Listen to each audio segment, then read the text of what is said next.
अस्सलामुअलैकुम वरहमतुल्लाहि वबरकातुहू। तो फ्रेंड, मैं अभी आपको सरदार सग़ीर साहब के हवाले से जो गाड़ी का उनका एक्सीडेंट हुआ था उसके हवाले से ताज़ा तरीन अपडेट बता रहा हूँ। आप प्लीज़ मेरे चैनल को सब्सक्राइब कर लें और साथ बेल आइकन को प्रेस कर लें ताकि आपको न्यू वीडियो आने वाली बर वक्त मिल सके। तो अभी उन्होंने जो है रेस्क्यू वालों ने वो जगह चेंज कर दी है, ये देख सकते हैं आप इसमें पिक्चर में।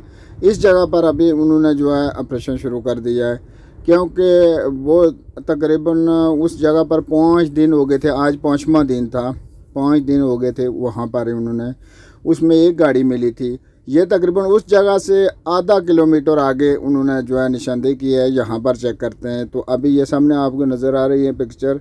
इस जगह पर वो देख सकते हैं किश्ती भी है, वहाँ पर उन्होंने मुकम्मल सामान ले आए हैं जो भी रेस्क्यू का है, ताकि यहाँ से कुछ शायद इंशाल्लाह कामयाबी मिल सके। आधा ये अभी ताज़ा तरीन है, अभी न्यू अपडेट बिल्कुल मैं आपको दे रहा हूँ, क्योंकि अभी अभी ये इन्फॉर्मेशन मिली है और वहाँ से रब्ता भी हुआ है।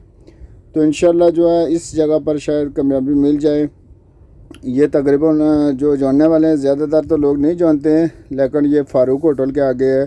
साथ जो वहाँ के मुकामी लोग हैं जो देख रहे हैं ये वीडियो, उनको पता है फ़ारूक होटल कहाँ है। तो ये उस जगह से जहाँ पर 5 दिन ऑपरेशन जारी रहा है उससे तकरीबन आधा किलोमीटर आगे ये जगह है। यहाँ पर उन्होंने कहा कि यहाँ पर इंशाल्लाह चेक करते हैं, और ये भी कहा है कि इंशाल्लाह जब तक गाड़ी मिलती नहीं है ऑपरेशन जारी रहेगा।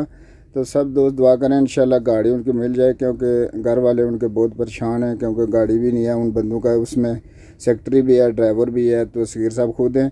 तो इंशाल्लाह नेक्स्ट वीडियो में फिर मिलते हैं। जो भी न्यू अपडेट होगी मैं इंशाल्लाह आपसे ज़रूर शेयर करूँगा।